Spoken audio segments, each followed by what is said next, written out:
Bienvenue sur Mediapart pour ce dernier rendez-vous vidéo de la saison. Après plus de 70 émissions d'Alerte Libre qu'on vous a proposées quotidiennement depuis le confinement, on va faire ensemble là le bilan, enfin, de ces élections municipales qui ont été plus atypiques que jamais, désarticulées par la crise sanitaire, en partie désertées par les électeurs, mais avec des bascules importantes qui sont intervenues dans des grandes villes. On va revenir sur toutes ces tendances avec les membres du pôle politique de Mediapart. On va revenir aussi sur cette fameuse vague verte dont on parle beaucoup depuis hier soir, qui a été amplifiée depuis le premier tour, avec 3 candidats vainqueurs qui ont fait l'événement hier soir et qui nous parleront depuis leur ville. Mais auparavant, on va commencer avec toi, Lénaïque Bredou. Tu es responsable du pôle politique à Mediapart et on va commencer pour parler de l'abstention. Parce que l'abstention est à près de 60%, on est à un record, donc ce n'est pas juste un exercice de style, c'est que ça détermine la manière dont on lit les résultats. Peut-être un mot quand même sur le caractère historique de cette abstention par rapport aux autres scrutins et au passé. Effectivement, avec plus de 59% d'abstention, on n'est pas juste dans une évolution chronique, voilà, qu'on voit scrutin après scrutin. On a véritablement un bond par rapport aux élections précédentes. Si on prend, pour avoir un ordre d'idée, le dernier scrutin municipal en 2014, on est à plus de 20 points d'abstention, donc c'est immense.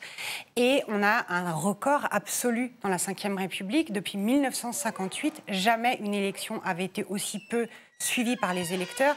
Il faut imaginer, en général, l'élection la moins suivie, c'est celle des européennes, qui intéresse en général le moins.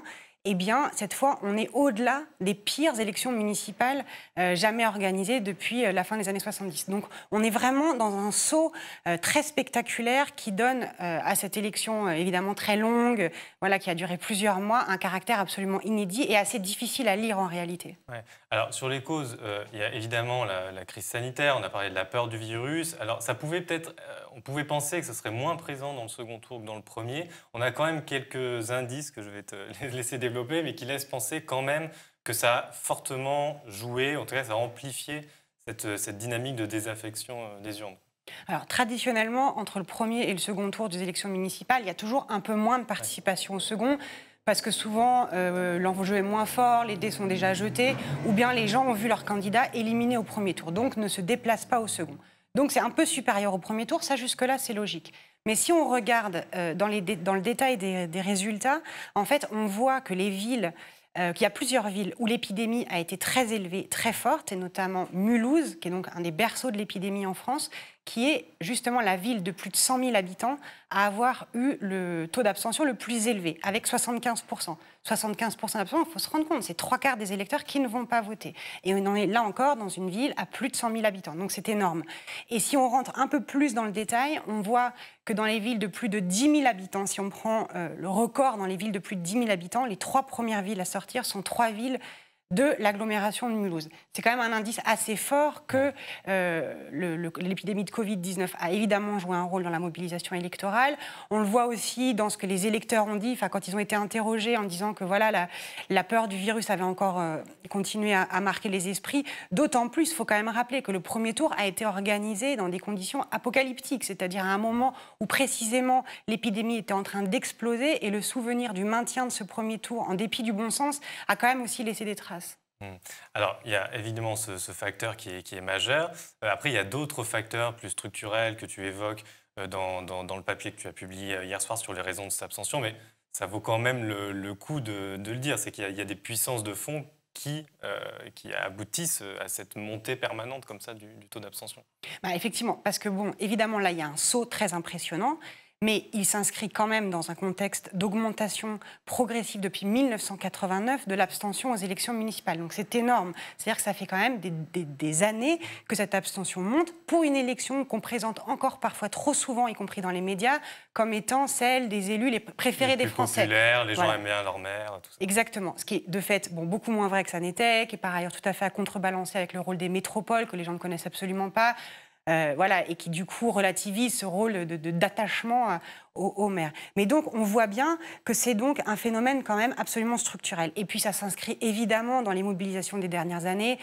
qui ont démontré la défiance généralisée vis-à-vis des élites, vis-à-vis de la classe politique, du désaveu, du sentiment d'élus hors sol, qu'on a vu évidemment dans le mouvement des Gilets jaunes en France, mais qu'on a vu un peu partout s'exprimer, et ce qui a conduit Emmanuel Macron dimanche soir à s'inquiéter de ce niveau d'abstention d'un point de vue démocratique, où Jean-Luc Mélenchon parlait d'insurrection froide, d'insurrection civique en fait, de guerre civique, de fait des électeurs et des électrices.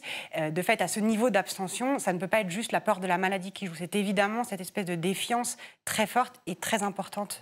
Alors, pour illustrer l'impact en fait, de cette abstention, ce que ça veut dire, on peut regarder des choses en valeur absolue. Est-ce que tu aurais au moins un exemple qui illustre à quel point les abstentions massives dont on parle, ça aboutit à ce que la possession de la ville politique se joue à quelques voix à peine sur des villes qui comptent parfois des dizaines de milliers d'habitants? C'est-à-dire qu'effectivement, cette abstention, elle se remarque. Et c'est là où on rejoint les facteurs structurels dans les quartiers, dans les villes populaires, avec de forts quartiers populaires. Si on prend deux exemples, on prend Roubaix dans le Nord, donc une des villes... Donc les jeunes et les pauvres, donc on retrouve Roubaix très rapidement dans le classement. C'est 12% des inscrits qui ont conduit à la réélection du maire sortant d'hiver droite. Si on prend Vitry, en région parisienne, le communiste sortant est élu par un électeur sur 10. Mais je pourrais donner d'autres exemples. Villeurbanne, Sevran, le secteur 7 de Marseille, où le Rassemblement national a perdu, ou Ravi a perdu son siège. Voilà, c'est des niveaux de pourcentage des inscrits extrêmement faibles. Et donc ça, c'est les quartiers populaires. Encore une fois, c'est des mécanismes qu'on retrouve très souvent. Mais si on prend des très grandes villes, où le scrutin a été évidemment très remarqué, parce que c'est très visible. On prend l'exemple de Lille. Lille, Martine Aubry, la socialiste, gagne de justesse avec 227 voix d'avant, mais elle est en réalité élue par 12,7% des inscrits. C'est-à-dire c'est ridicule, c'est vraiment ridicule. C'est un peu plus d'un électeur sur 10 qui a désigné la maire de la ville pour 6 ans. Je pourrais prendre l'exemple à Nantes, par exemple. Voilà, une ville qui va plutôt bien, de l'ouest de la France, où le PS jouait sa réélection avec une femme plutôt jeune, Johanna Rolland. Donc il y avait plutôt des ingrédients pour que la participation soit relativement élevée. L'abstention est de 69%, c'est des chiffres extrêmement élevés. Et si on prend les exemples des victoires des écologistes, qui sont évidemment un des événements politiques de la soirée d'hier, on se rend compte que là aussi, il faut se méfier de l'emballement qu'on pourrait avoir à la lecture de ces résultats, parce qu'ils sont élus avec, encore une fois, une base sociale extrêmement faible. L'exemple à Lyon de Grégory Doucet, c'est 20% des inscrits. Et à Bordeaux, la grande surprise de la soirée d'hier, Urmic obtient seulement 18% des inscrits. Alors, ma question, c'est qu'avec une base électorale aussi réduite, est-ce qu'il n'y a pas un risque de surinterprétation nationale des résultats, y compris, moi j'ai employé le mot de vague verte parce qu'il circule de partout, même journalistiquement. Est-ce que ça pose pas un peu un problème? C'est-à-dire qu'il y a des fondements, parce que les succès verts existent, ils sont là, sur les exprimer, mais effectivement que sur les exprimer et pas sur le reste. C'est toute la difficulté, c'est-à-dire qu'il va y avoir des exécutifs municipaux qui vont de fait présider au destin de millions de gens dans ce pays et qui donc vont diriger les villes, prendre des décisions importantes, construire des écoles, des crèches, des routes, des bibliothèques, des ouvertures de parcs, c'est-à-dire des décisions importantes dans la vie des gens. Le tarif de la cantine scolaire, là on est en pleine crise sociale par exemple, va être déterminé par ces exécutifs qui ont été élus, donc qui vont prendre des décisions concrètes dans la vie des gens.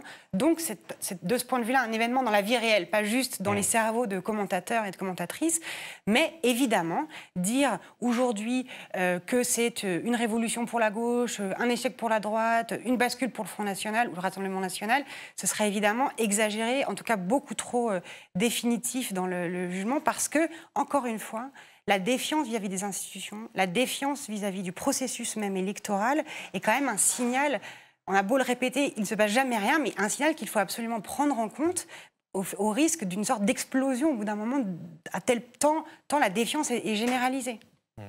Merci, Lénaï. Et on va tout de suite partir pour Lyon et Marseille, donc les deux plus grosses villes après Paris. Nous avons rencontré Grégory Doucet, c'était tout à l'heure cet après-midi. Je vous propose d'écouter notre entretien avec lui, c'est le vainqueur EELV à Lyon.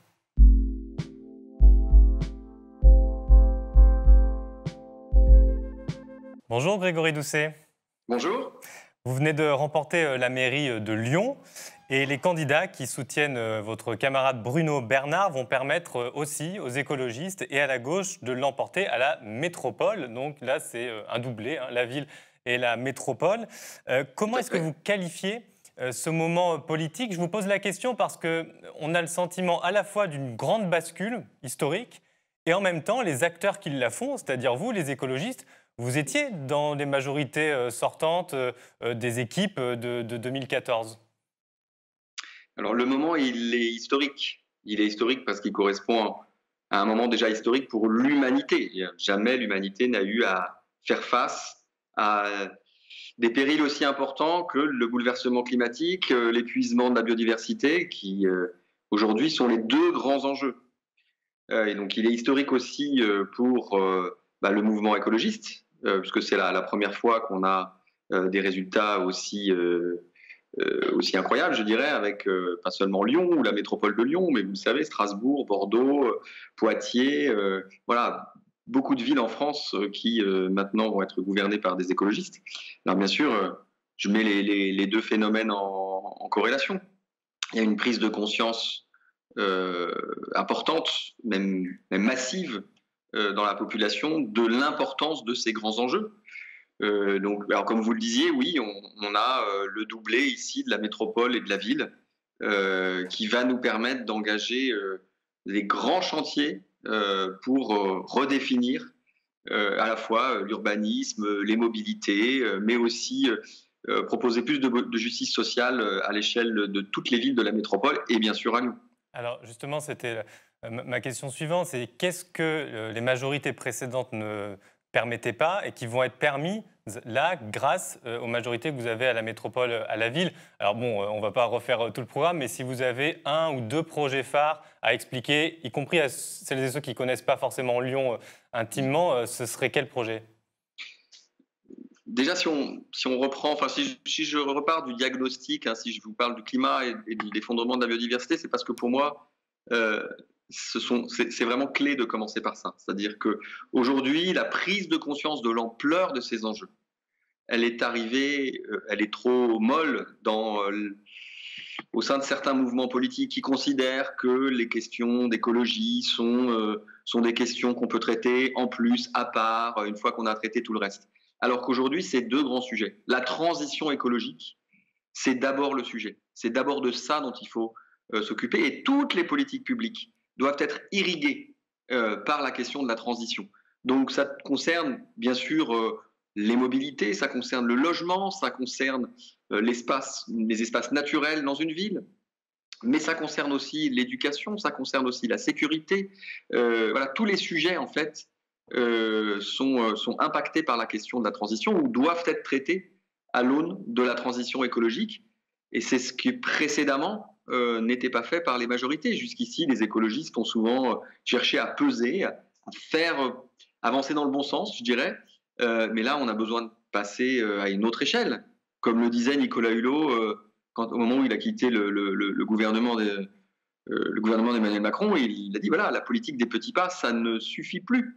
Ça ne suffit pas. Il faut avancer avec une transition beaucoup plus massive, beaucoup plus structurelle, si on veut pouvoir faire face à la fois à l'urgence climatique et à l'épuisement de la biodiversité. Alors, je rebondis sur ce que vous dites, puisque la majorité précédente, et Gérard Collomb en particulier, hein, qui incarnait très bien ça, il y avait effectivement cette volonté, peut-être que pour lui, le point cardinal, c'était avant tout l'attractivité, l'innovation économique, c'était ça plus que la transition écologique. Donc là, on voit bien la différence d'approche. Mais alors, en même temps, dans votre discours, c'était peut-être pour rassurer un peu ceux à qui vous aurez affaire aux responsabilités, vous êtes tenu à dire que oui, l'écologie, l'économie ne s'opposent pas. Alors, on peut le défendre, effectivement. En même temps, vous savez très bien, en tant qu'écologiste, que si on veut faire cette transition de manière réaliste et donc radicale, ça heurte forcément des intérêts qui, à un moment, n'ont pas justement intérêt au changement. Il va y avoir des résistances extrêmement fortes. Donc, est-ce que ça, vous êtes prêt à l'affronter ou est-ce que vous allez tout le temps chercher le point de convergence au risque de retrouver le chemin des petits pas que vous avez décrit ? Alors, vous aurez peut-être noté, si vous avez suivi la campagne électorale lyonnaise ces derniers jours, oui, c'était le péril vert, hein, c'était les Khmers verts étaient à l'approche. Et ce à quoi vous faites référence, c'est pour moi, ce sont les conservatismes. Oui, bien sûr qu'il y a encore beaucoup d'acteurs de force d'individus qui résistent à cette transition écologique qui arrive. De toute façon, elle arrive. La question, c'est comment est-ce qu'on s'y prépare, comment est-ce qu'on s'y engage? Est-ce qu'on s'y engage justement en cherchant à jouer un rôle et à en tirer les bénéfices? Vous savez, la transition écologique, c'est plus de bien-être, plus de qualité de vie. Voilà. C'est la défense du bien commun. Bon, ceux qui sont prêts à défendre le bien commun au lieu d'intérêts particuliers, ceux-là, bien évidemment, vont bénéficier de la transition écologique. Mais il reste des conservatismes ici et là. Et pour répondre plus directement à votre question, non, je souhaite dans un premier temps que la méthode soit celle du dialogue, soit celle de la co-construction avec les différents acteurs. Pour autant, le cap, il doit être tenu. Le cap, il doit être tenu et on ne va pas pouvoir, comme c'est trop souvent, comme ça a été fait jusqu'ici, ne réaliser des arbitrages qu'en défaveur du vivant, qu'en défaveur du bien commun. Trop souvent, ce sont les intérêts particuliers de telle ou telle entreprise internationale ou de tel lobby qui sont privilégiés au détriment de l'intérêt général et du vivant. Souvenez-vous encore une fois de la séquence du départ de Nicolas Hulot, qui a découvert l'influence d'un haut représentant des chasseurs qui était présent dans le bureau d'Emmanuel Macron, alors même qu'il devait venir discuter de questions de chasse, justement. Bon, voilà. L'intérêt, le bien commun, c'est ce que nous défendons, nous les écologistes. Et donc, ça sera le cap. Et ça nous servira, ce cap, ce principe nous servira à arbitrer quand il le faudra. J'évoquais tout à l'heure le discours que vous avez fait devant la presse et en public hier soir. On a senti aussi et ça reflète aussi votre campagne, que par rapport à la gestion précédente, il y avait une très forte préoccupation de davantage impliquer les habitants. Vous avez parlé d'écoute. Quelles initiatives concrètes vous allez prendre? Qu'est-ce qui va traduire cette volonté-là? Je vous pose la question d'autant plus que c'est bon pour vous d'avoir la métropole et la ville, c'est bon pour l'efficacité des politiques que vous souhaitez mener. En même temps, c'est aussi une tentation. C'est la tentation de l'hégémonie politique et la tentation de passer en force. On en connaît d'autres qui avaient beaucoup de bonnes intentions et qui y ont succombé. Et je vous le dis en toute honnêteté, vous serez à même de juger de notre action tout au long du mandat. Et je ne demande aucune indulgence sur nos réalisations. Au contraire, je pense que si nous sommes remis en question régulièrement, interpellés, ça doit nous servir justement à nous remettre en question et à nous améliorer. Voilà mon état d'esprit aujourd'hui. C'est comme ça que j'envisage de gouverner. Maintenant, pour répondre précisément à votre question, comment est-ce qu'on peut associer les citoyens? Nous allons mettre en place un dispositif de budget participatif. On a prévu 50 millions d'euros sur ce budget participatif sur l'intégralité de la mandature.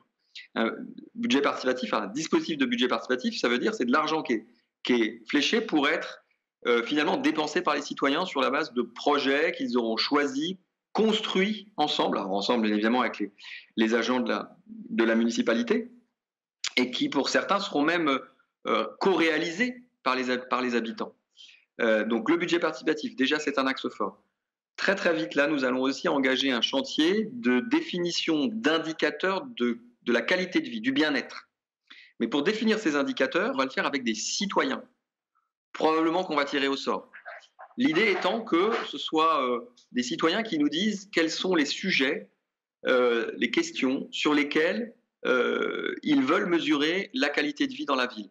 Et ça nous servira de baromètre, de boussole pour savoir si on avance dans le bon sens. Parce que ce baromètre, il nous servira à évaluer notre action. Voilà. Et puis, bien évidemment, on souhaite mettre en place, on va dire redynamiser les processus plus classiques, plus ordinaires de démocratie participative, des processus de consultation. Sur certaines même grandes politiques, on souhaite associer l'ensemble des habitants, l'ensemble des parties prenantes. Je vais vous citer 2 derniers exemples. J'ai déjà annoncé qu'on lancerait les États généraux de la culture. On veut remettre à plat la politique culturelle de la ville, mais en définissant les grands principes, les grandes lignes, les grandes orientations, avec bien sûr les acteurs de la culture, les acteurs, les actrices de la culture, mais aussi avec les citoyens. Ça nous semble indispensable si on veut, et c'est ce que nous voulons, promouvoir les droits culturels. Autre exemple, celui des temps de l'enfant. Nous prévoyons, alors pas à court terme, ça viendra probablement plutôt d'ici 2 ans, mettre en place les assises du temps de l'enfant pour remettre à plat, remettre en discussion la façon dont les temps de l'enfant sont organisés sur une semaine. Hein. Donc l'équilibre entre temps scolaire, périscolaire, extrascolaire, et même plus largement, en fait, repenser quelle est la place des enfants dans la ville. Pour cela, on a prévu d'associer bien sûr les enseignants, les parents, des professionnels de la pédagogie, et on a aussi bien sûr prévu d'associer les enfants. Donc d'ici là, on aura mis en place, par exemple, des conseils d'arrondissement des enfants, donc dans chaque arrondissement, qui permettront justement de travailler avec eux sur l'organisation des temps sur une semaine. Très bien. Une toute dernière question, Grégory Doucet, parce qu'on a beaucoup d'entretiens qui suivent, mais j'imagine que votre réponse va être prudente. Mais on pense évidemment à Éric Piolle à Grenoble, hein, qui est déjà maire depuis 2014. Lui, il milite pour un arc humaniste, il construit aussi tout un réseau de villes en transition. Est-ce que vous aussi, vous entendez participer à ce genre d'initiative ? C'est important de se mettre en réseau. C'est important de se mettre en réseau, alors bien sûr en France, et puis là, je citais un certain nombre de villes qui tout à l'heure, qui hier, pardon, étaient devenues écologistes, hein, Strasbourg, Bordeaux, Poitiers, et on va aussi avoir besoin de se mettre en réseau à une échelle plus importante, à l'échelle européenne, et même à l'échelle mondiale, parce que je crois que ce sont les villes aujourd'hui qui tirent la transition écologique, qui peuvent montrer l'exemple, parce qu'elles peuvent être dans le quotidien des habitantes et des habitants. Et donc, du coup, elles peuvent à la fois montrer l'exemple, donner envie, et puis surtout améliorer le bien-être, la qualité de vie au quotidien. Donc, ce réseau des villes engagées dans la transition écologique, bien sûr que je souhaite y participer, mais comme je vous le disais à l'instant, au-delà même des frontières nationales. Très bien. Merci beaucoup, Grégory Doucet, de nous avoir accordé cet entretien aujourd'hui à Mediapart. Merci.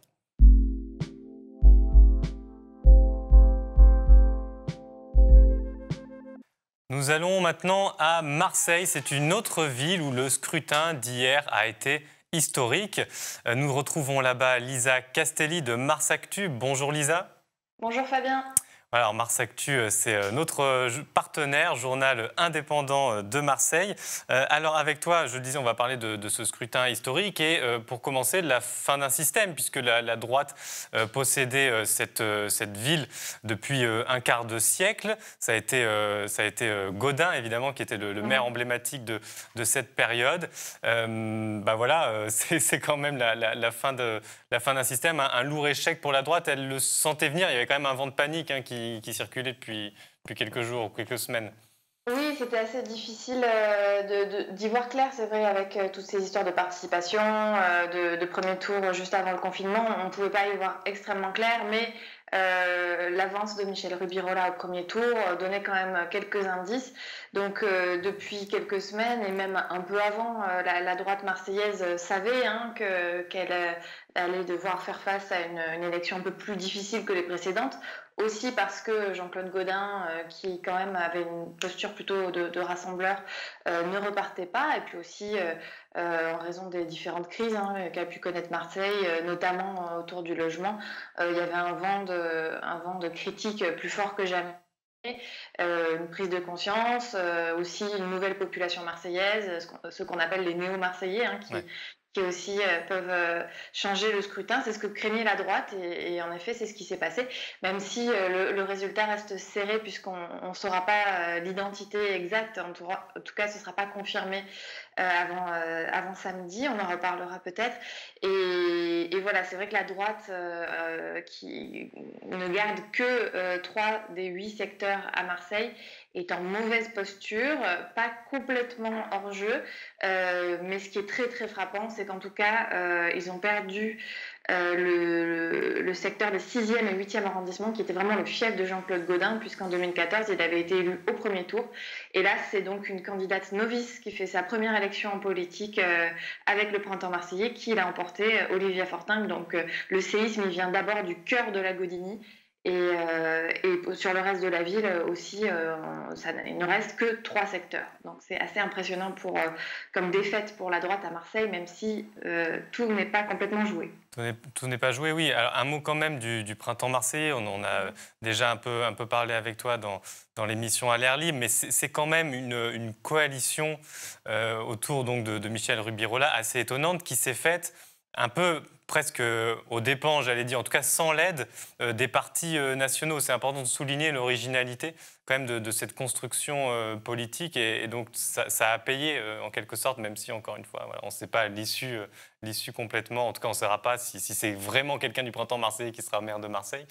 Mais en tout cas, en termes de suffrage exprimé, parce que l'abstention est très élevée, il y a quand même une vraie réussite.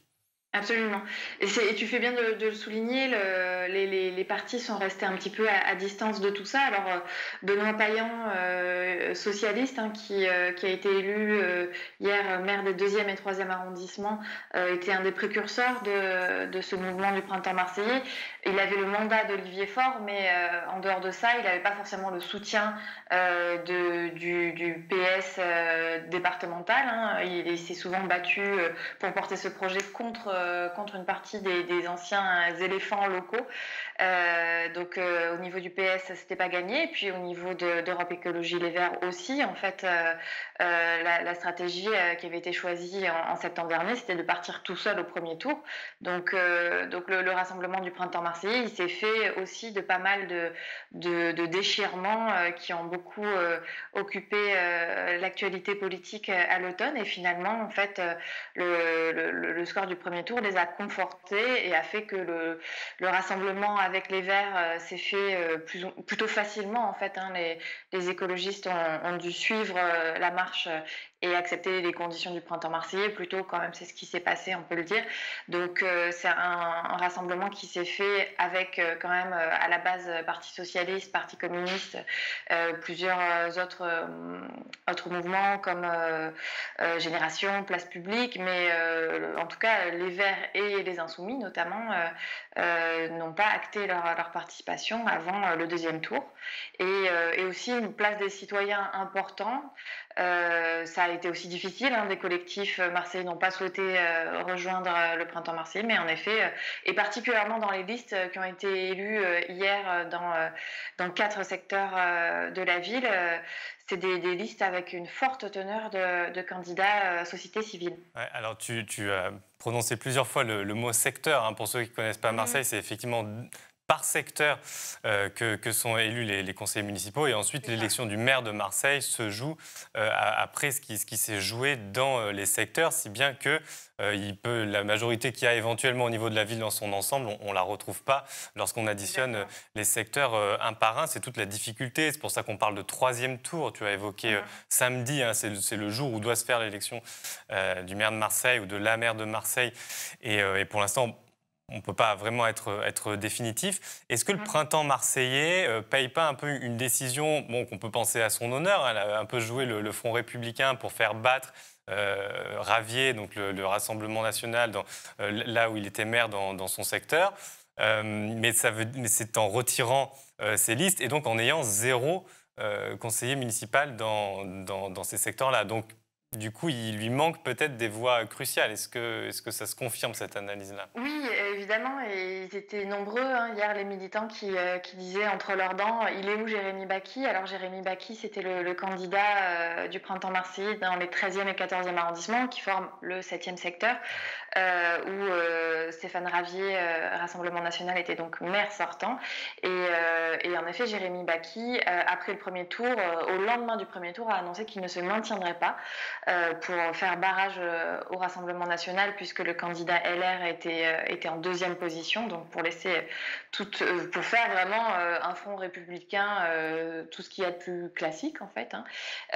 Et ça, c'est une décision qui a été assez personnelle et qui a énormément divisé en fait au sein du printemps marseillais, mais ça a été impossible de faire revenir Jérémy Bacchi sur sa décision. Voilà, c'est une décision qui est interprétée de façon variée, hein, par les militants. Il y en a qui sont en colère, qui disaient qu'au final, un maire de secteur a peu de pouvoir et il y a pas mal, on entendait pas mal quand même ce discours d'un maire de secteur Rassemblement National avec une mairie de gauche. C'est pas très grave puisque les maires de secteur à Marseille ont très peu de pouvoir.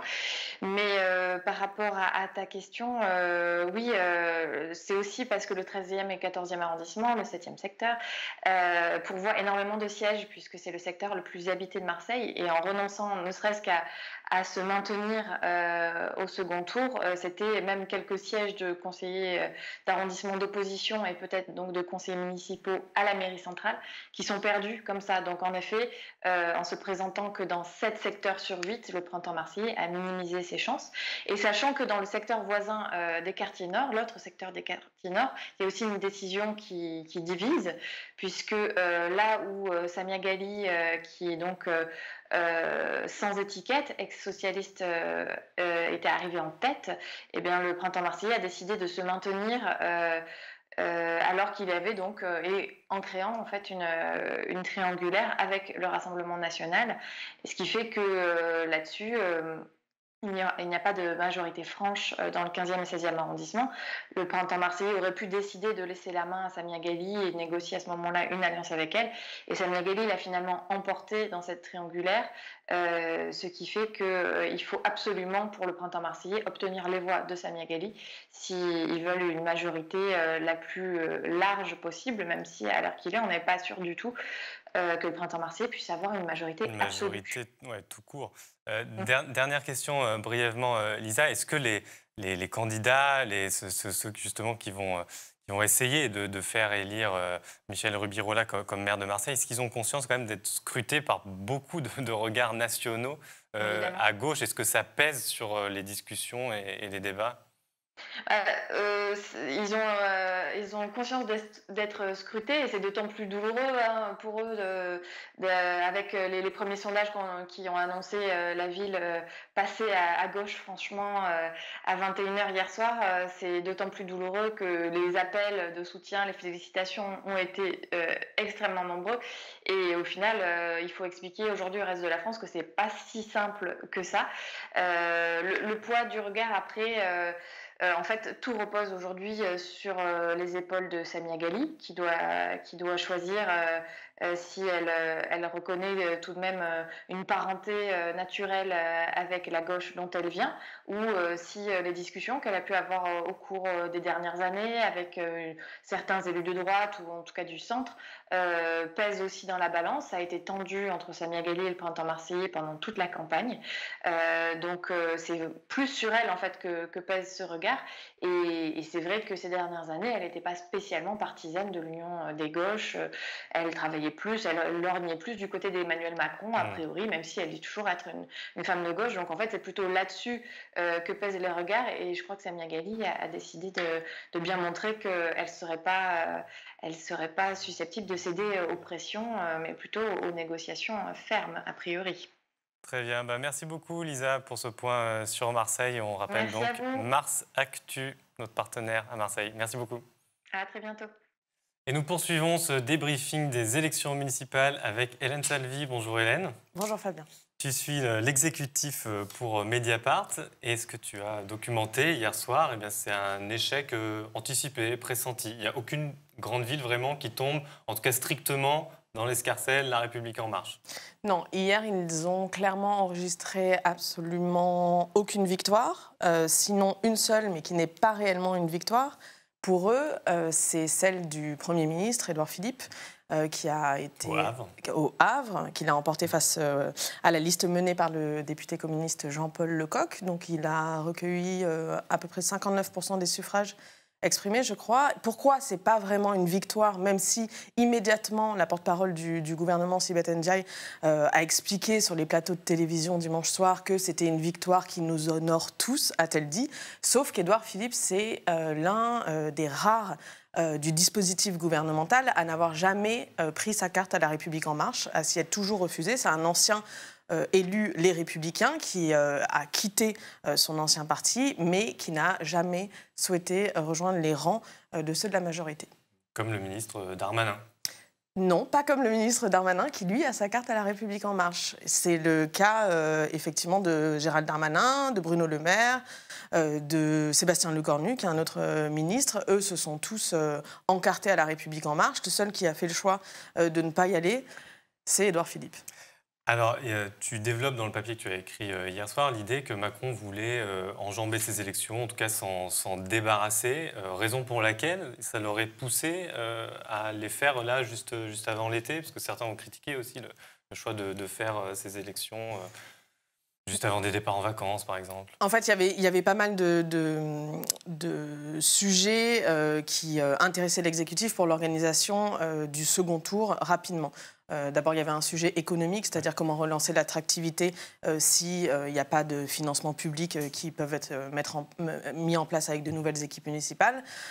Mais pour Emmanuel Macron, politiquement, il y avait effectivement une autre question qui se posait, c'était comment ouvrir ce qu'ils aiment bien appeler à l'Élysée une nouvelle séquence, en tout cas comment amorcer les 2 dernières années de son quinquennat en ayant encore une élection à moitié réalisée dans les pattes. Donc il a voulu s'en débarrasser au plus vite, pas trop faire de bruit autour, parce qu'effectivement il anticipait une Bérésina, ce qui s'est clairement produit. Et c'était une façon pour lui d'embrayer assez rapidement sur le rendez-vous qu'il a donné il y a 1 mois maintenant. C'est-à-dire sans doute une prise de parole prochainement, soit par une conférence de presse, soit par un entretien avec quelques journalistes, suivi de ce que le gouvernement attend le plus et qui semble complètement à l'arrêt alors qu'on est en pleine crise sanitaire, sociale et économique, c'est-à-dire un remaniement. Alors on va en parler pour terminer. Un mot quand même sur, tu évoquais les éléments de langage de Sibeth Ndiaye. Il y a aussi Stanislas Guerini, donc le patron de La République En Marche, qui se défend en disant oui, c'est vrai, on n'a pas fait de conquête de grandes villes. Néanmoins, on a plein de conseillers municipaux qui ont été élus grâce à ces élections. Comment est-ce qu'il faut prendre au sérieux cet argument ? Est-ce que quand même il y a une petite armature LREM qui petit à petit s'installe sur le pays, ou est-ce que c'est vraiment un élément de langage qui n'a aucune valeur ? Leur argument depuis le départ, c'est-à-dire depuis le moment où ils ont anticipé la catastrophe électorale, c'est de dire « Ah, mais de toute manière, on part de zéro, on est un parti tout neuf, donc si on a 10 000 conseillers municipaux, sur, je crois, à peu près 500 000 en France, donc c'est vraiment... un objectif très bas. Voilà, disons que c'est modeste, ça sera très bien. Donc effectivement, quand on part de zéro, si on a 2 élus, bon, c'est mieux que 0. Mais bon, ça reste quand même pas super, d'autant plus qu'en fait, ils voulaient mettre tout ce dispositif territorial en place dans la perspective des futures élections, et notamment les sénatoriales, qui sont les prochaines qui arrivent. En vérité, La République En Marche s'est retrouvée très rapidement dans une position de suiviste, je dirais. C'est-à-dire qu'ils sont devenus un peu les supplétifs des élus Les Républicains, beaucoup de maires sortants qui avaient profité de la vague bleue de 2014. La République En Marche s'est coincée dans cette ligne-là, dans ce sillage-là, pour une autre raison, c'est qu'en vérité, ils ont eu énormément de difficultés c'est un élu qui me disait ça, mais à ne s'acheter ne serait-ce qu'une discussion avec des élus de gauche. C'est-à-dire que quand on mène depuis 3 ans une politique qui est clairement identifiée de droite, c'est un peu difficile d'arriver à une élection en allant voir des forces de gauche, que ce soit les écolos, que ce soit le PS, une certaine partie du PS, et de leur dire faites alliance avec nous. Personne n'a envie d'y aller et c'est assez compréhensible. On arrive sur une autre contradiction du pouvoir, c'est que Emmanuel Macron met en avant l'écologie comme un des marqueurs de son quinquennat, ce qu'il essaye de faire en tout cas. On parle en ce moment beaucoup des propositions de la Convention citoyenne sur le climat. Or, ce qu'on a pu voir, cartographier, c'est partout des fronts, ou presque partout, des fronts anti-écolos, avec La République En Marche aux côtés de la droite contre les écolos. Oui, mais alors c'est assez étonnant parce que quand on les interrogeait là-dessus, c'est vrai que par exemple à Strasbourg, on a vu le candidat à La République En Marche, Alain Fontanel, qui est un ancien apparatchik du Parti socialiste, se mettre avec la droite LR pour battre les écolos. On l'a vu aussi à Lyon, évidemment, avec Gérard Collomb. Il y a pas mal de petits... À Bordeaux, etc. à Bordeaux. Enfin, il y a quand même beaucoup de coins comme ça où les choses se sont passées de cette façon. Quand on les interrogeait là-dessus en disant, enfin, c'est quand même incroyable, on est très loin des ambitions écologiques que vous affichez, Make Great Planet Again, etc. Enfin, je veux dire, où sont les promesses de départ? Il fallait voir un peu les réponses ces derniers temps. C'était... c'est pas de notre faute, ce sont les Verts. Non, mais vous savez, les Verts, ils sont quand même très sectaires, ils veulent pas être avec nous. Puis les Verts, c'est quand même un peu la France insoumise. Enfin, on avait tous les arguments possibles et imaginables pour juste simplement une réalité qui doit certainement embêter certains d'entre eux, ceux qui se pensent encore de gauche dans ce parti, mais qui est simplement que ça me semble assez logique au vu de l'action qui est menée par l'exécutif depuis 3 ans, que des forces écolos n'aient pas envie de les rejoindre. On va terminer du coup là-dessus. C'était aussi dans ton papier publié hier soir, c'est sur le peu de marge de manœuvre du président de la République. Tu expliques qu'au fond, même dans son mouvement, les résultats électoraux provoquent une certaine défiance à son égard, en tout cas à sa capacité de réussite future, et en même temps, il n'a pas vraiment de voie de sortie. C'est-à-dire que toutes les oppositions le voient fragile et ont pas vraiment envie de monter dans ce train-là. Non, alors le problème des ressources humaines, c'est un problème qui s'est posé très très tôt chez Emmanuel Macron. Là, il a un autre problème aujourd'hui. C'est qu'en fait, après la crise des Gilets jaunes et après le grand débat, le fameux grand débat qu'il a organisé, il avait déjà émis un certain nombre de promesses qui sont exactement les mêmes que l'on entend aujourd'hui. Je vais renverser la table, je vais remanier. Pourquoi pas dissoudre l'Assemblée nationale? Et puis rien ne sera plus jamais comme avant. Cette fois-ci, j'ai compris. Bon, résultat, on a eu quoi? On a eu une année de mouvement social autour de la réforme des retraites qui s'est conclue par un 49-3. On ne peut pas dire qu'il y avait des leçons dingues qui avaient été tirées de la crise sociale des Gilets jaunes. Aujourd'hui, il revient avec exactement les mêmes propositions, les mêmes promesses. L'idée de se réinventer. Je vais me réinventer, je vais renverser la table, sauf qu'on ne l'a jamais vu par terre une seule fois. Enfin bon... Du coup, c'est un petit peu plus compliqué. Exactement la même chose pour son acte de décentralisation. En avril 2019, il dit « je vais faire un acte de décentralisation, un nouvel acte de décentralisation qui devra aboutir au premier trimestre 2020. Bon, nous sommes donc en juin 2020 et là, il arrive en disant « je pense à un grand acte de décentralisation ». Bon, c'est-à-dire qu'à un moment donné... On peut avoir le meilleur esprit possible et être extrêmement positif. Pour les premiers concernés, notamment les présidents de région, ils ont un peu du mal à y croire, quoi.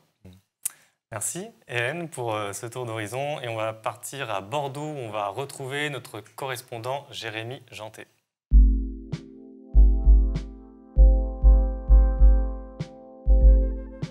Bonjour Jérémy. Bonjour Fabien. Voilà, je te présente Jérémy Janté, tu es déjà intervenu à l'Air Libre, tu es journaliste indépendant à Bordeaux et tu as suivi toute cette campagne municipale qui se conclut par, pour le coup, une vraie surprise. Il y a des victoires écologistes qu'on voyait venir de loin. Celle-là, elle a un peu pris tout le monde de court hier soir. C'est la victoire de Pierre Urmic, donc l'écologiste, contre Nicolas Florian, qui était le maire sortant républicain, qui avait fusionné avec le macroniste Thomas Cazenave. D'abord, toi qui es sur place, raconte-nous un peu à quel point ça a été le choc et pourquoi ça a été le choc. Il y a une profondeur historique quand même de la droite à Bordeaux. Oui, c'est ça. C'était une soirée vraiment historique à plusieurs titres. D'abord parce qu'il faut rappeler quand même que Bordeaux, depuis la Libération, avait toujours élu un maire de droite au premier tour. Donc déjà, le fait qu'il y ait un deuxième tour était quelque chose d'historique. Et la soirée d'hier, elle a été aussi par le scénario, puisque la victoire était, comme tu l'as dit, inespérée encore jusqu'à la fin d'après-midi et le début de soirée. Personne n'osait trop y croire, malgré les premiers sondages qui donnaient Pierre Urmic gagnant, parce que déjà au premier tour, il y avait ces tendances-là avant que les choses ne s'inversent. Et c'est un petit peu après 20 heures que la tendance s'est vraiment inversée, que les gens ont commencé à prendre conscience de la victoire d'Urmic. Et en fait, c'est cette image un petit peu symbolique d'Alain Juppé qui, quittant le Palais Rohan, donc l'hôtel de ville de Bordeaux, ému, la larme à l'œil, et qui lâchait très sobrement « c'est la démocratie ». Je pense que c'est à ce moment-là que vraiment tout le monde a commencé à accepter le fait que Pierre Urmic avait gagné et a commencé à faire la fête. Et puis derrière, ça s'est enchaîné avec ces images qu'on a vues assez impressionnantes de cette marée humaine qui a mené Pierre Urmic de son QG de campagne à l'hôtel de ville où il a fait sa première déclaration en tant que maire élu de Bordeaux. Donc effectivement, ça a été aussi historique au niveau des symboles, avec cette espèce de passation de pouvoir entre l'ère Alain Juppé et l'ère écologique qui commence à Bordeaux. Donc voilà, on peut aussi noter que c'était une soirée historique dans une moindre mesure, mais avec l'entrée au conseil municipal d'élus d'extrême gauche, puisque la liste de Philippe Poutou, qui recueille 9,39% des suffrages, va donc placer 3 de ses membres au conseil municipal. C'est une première. Donc il y a Philippe Poutou lui-même, une membre représentante de la France Insoumise, et Antoine Boudinet, un gilet jaune qu'on avait eu d'ailleurs sur le plateau de Mediapart Live. Il est venu pour témoigner sur les violences policières dont il avait été victime. Ouais. Exactement, il avait eu la main arrachée pendant une manifestation à Bordeaux en décembre 2018. Très bien. Alors, parlons un peu plus du vainqueur, Pierre Urmic. Pardon. Quelle écologie politique il représente? Quel est son profil? Il n'est pas du tout connu au niveau national. Quand on préparait l'émission, tu me disais qu'il était plutôt resté, au contraire, très à distance des figures nationales. Toi qui le connais un peu mieux, comment tu le qualifierais pour ceux qui nous regardent? Je pense que si le débat, c'est de savoir s'il est plutôt sur l'écologie Yannick Jadot ou l'écologie rouge pastèque qui serait incarnée par Éric Piolle, non, clairement, il est plus proche d'une écologie de centre-gauche. On peut rappeler son surnom, là, que rappelle d'ailleurs le quotidien Sud-Ouest ce matin. Son surnom, c'est le Cato basque, parce qu'il est effectivement originaire du Pays basque. Et il a aussi cet ancrage et ces valeurs très traditionnelles catholiques. Ça avait d'ailleurs fait un petit peu polémique parce que pendant la campagne étaient ressorties des déclarations qu'il avait tenues au moment du vote de la loi pour le mariage pour tous, où il avait défendu le fait que les maires puissent exercer leur clause de conscience pour refuser de célébrer ces mariages.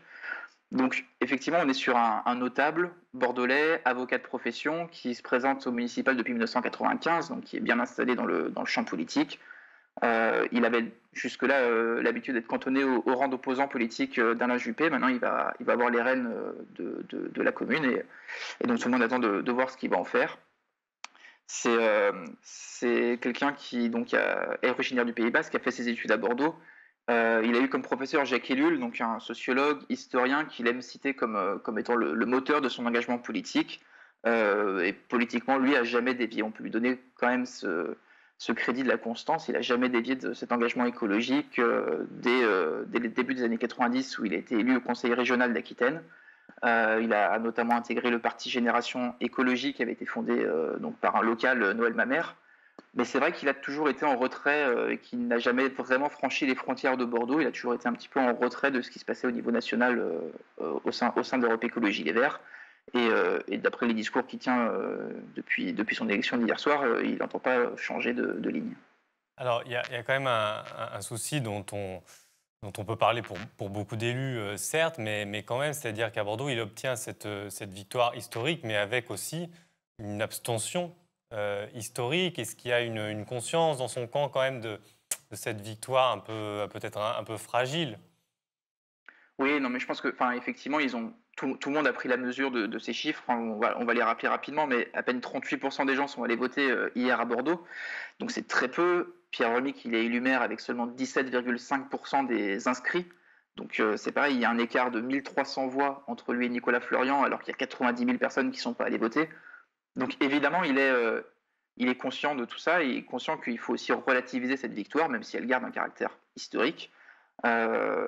Je pense qu'il a déjà donné des signes en ce sens-là, et donc une de ses premières déclarations hier, ça a été de dire qu'il confierait la présidence de la commission des finances à un élu d'opposition dans l'idée de rassembler et de changer un petit peu cette manière de faire de la politique. Lui-même dit avoir beaucoup souffert du peu de crédit qui était apporté à l'opposition, considérant notamment que c'était ça qui abîmait un petit peu l'image de la politique. Donc en tout cas, hier, il a donné des signes, il a donné des promesses comme quoi il allait essayer de changer cet aspect-là pour essayer de redonner aux gens envie de suivre et de s'impliquer dans la politique locale. Une dernière question, quelle est l'incidence sur les équilibres politiques à la métropole des résultats du second tour? Oui, donc du coup, la bascule à Bordeaux, de fait, vu le nombre d'élus qu'elle entraîne, fait basculer également la métropole qui passe entre les mains de la gauche.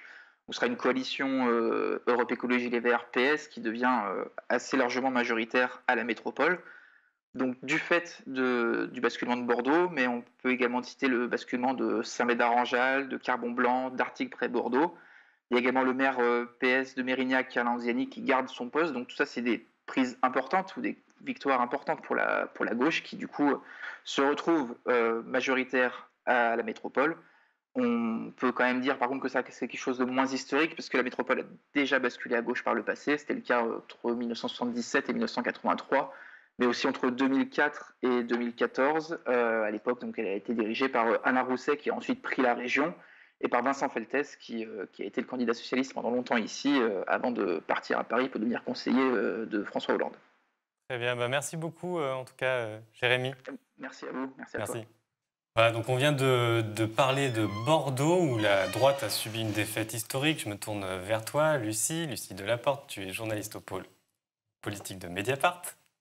Bonjour, et à tes côtés, Pauline Grohl qui couvre plutôt les gauches. Mais si je me tourne vers toi, Lucie, c'est parce que tu couvres les droites et que les droites ont connu beaucoup. En réalité, il n'y a pas que Bordeaux, il y a d'autres défaites symboliques qui indiquent quand même un ressac de la droite, même si Christian Jacob, hier sur le plateau télé, disait qu'il était plutôt content de sa soirée. Oui, la formule, c'était on a enfin renoué avec la victoire après, c'est vrai, un cycle de défaites toutes les dernières élections. Effectivement, c'est pas exactement ça. C'est-à-dire qu'en 2014, il y avait eu pour le coup une vraie vague et la droite avait remporté énormément de villes. Là, elle arrive à se maintenir dans beaucoup de villes moyennes, mais effectivement, elle perd Bordeaux. C'est quand même une défaite, comme tu le disais, complètement historique et symbolique. Hein, c'est vraiment le bastion de la droite. Et elle perd Marseille aussi, qui était censé être imperdable il y a encore quelques mois. Donc c'est aussi une vraie surprise. Après, voilà, elle perd d'autres villes, Tours, Nancy, mais voilà, c'est effectivement pas des résultats très, très éclatants pour LR. Ouais. Alors, Pauline, le pendant de ça, c'est la victoire des gauches unies dans plusieurs grandes villes de France. On parle beaucoup des écologistes, mais souvent, c'est en coalition, en réalité, avec le reste de la gauche, et notamment avec les socialistes. Bon, ça, tu l'as documenté, que l'union s'était faite quand même assez naturellement dans beaucoup d'endroits, soit au premier, soit au deuxième tour. Est-ce que ça donne crédit à ce que Olivier Faure, le premier secrétaire du Parti socialiste, appelle le bloc social écologique? En tout cas, lui le pense et il s'en est félicité. Alors oui, effectivement, on peut quand même dire que l'enseignement, même avec toutes les réserves qu'il y a sur l'abstention qui ont été faites par Lénaïque Bredoux, l'enseignement du scrutin, pour l'instant, c'est que quand même les Verts et le reste de la gauche marchent ensemble et que c'est un combo plutôt gagnant. Après, la nouveauté ça fait longtemps en fait que les Verts et le PS notamment sont ensemble dans les exécutifs locaux. Là, la nouveauté de ce scrutin, c'est que les Verts sont leaders et qu'en général, souvent, c'est des listes d'union derrière une tête de liste qui est écologiste. Donc en fait, les Verts ne sont plus les supplétifs du PS. Et en fait, c'est la première fois de manière aussi affirmée que les Verts, en tout cas, réussissent à un scrutin à 2 tours. Donc c'est quand même une nouvelle ère pour eux.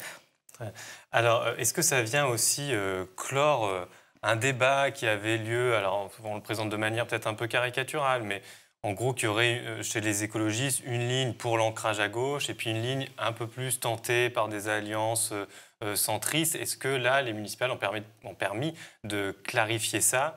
C'est-à-dire que là où ils sont avec la gauche unie, souvent ils gagnent. Alors parfois, certes, ils gagnent contre le PS, mais là où il y a eu des tentatives centristes, je pense à Paris, là, ça ne s'est pas vraiment bien passé. Oui, en effet. Alors, après, c'est peut-être un peu plus subtil que ça, parce qu'effectivement, c'est toujours des coalitions entre les Verts et la gauche. Mais néanmoins, par exemple, à Bordeaux, Pierre Urmic, en fait, a été sur une ligne un peu plus centriste, puisqu'il avait face à lui, dans la triangulaire, une liste avec le NPA Philippe Poutou et la France Insoumise. Donc, en fait, il y avait des Verts plus à gauche que d'autres, en réalité. Par exemple, à Poitiers, la candidate était accusée d'être très proche du NPA dans l'entre-deux tours, et c'est vrai qu'elle avait des positions très à gauche, mais en fait, c'est pas non plus. Enfin, il y a plusieurs styles dans les têtes de liste, et puis en fonction des équations locales, ils ont pu un peu se mettre soit un petit peu plus au centre, soit un petit peu plus à gauche. Alors, pour illustrer cette dynamique d'union des gauches, on a rencontré par Skype Emmanuel Denis. Et tout à l'heure, cet après-midi, je vous propose d'écouter notre échange. C'est le vainqueur des municipales à Tours avec une liste de gauche unie dès le premier tour. On regarde.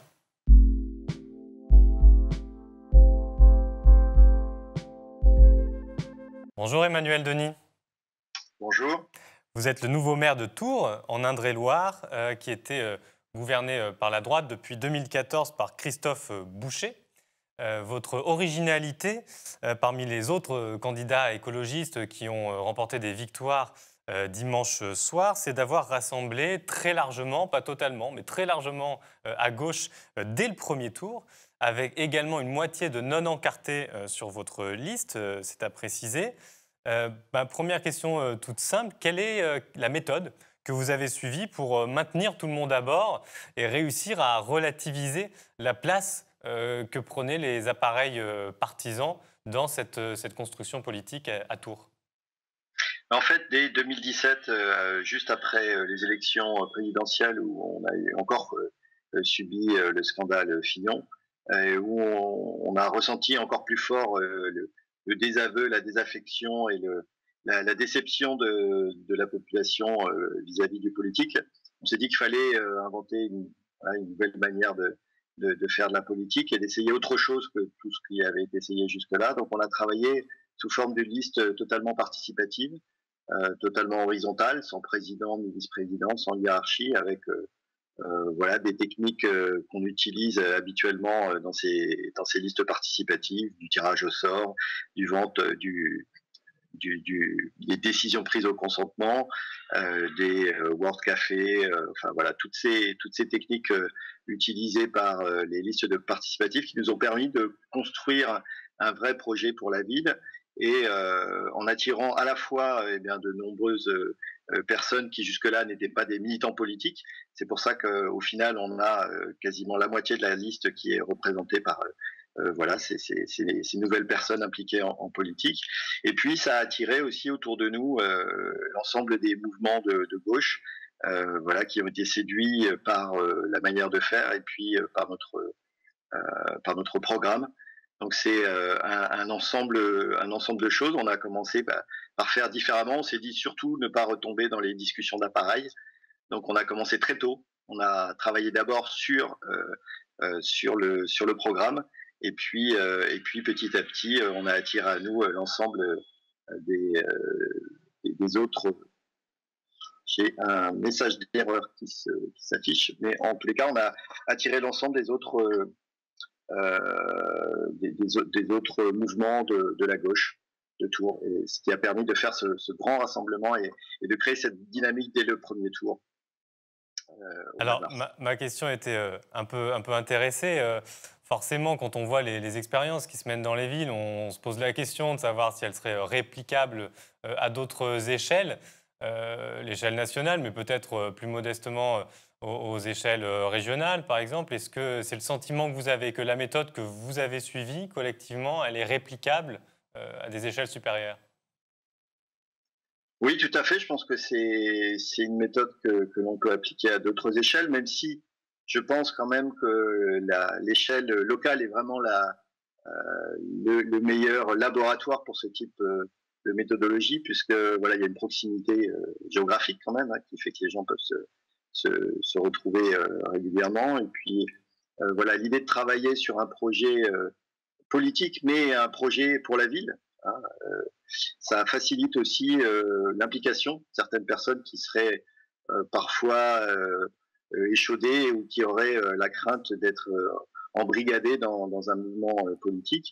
Là, au contraire, on mettait avant tout en avant le projet pour la ville. Et je pense que c'est ça qui est important. Mais je pense qu'on peut effectivement imaginer de la même manière un projet pour une région, un projet pour un département.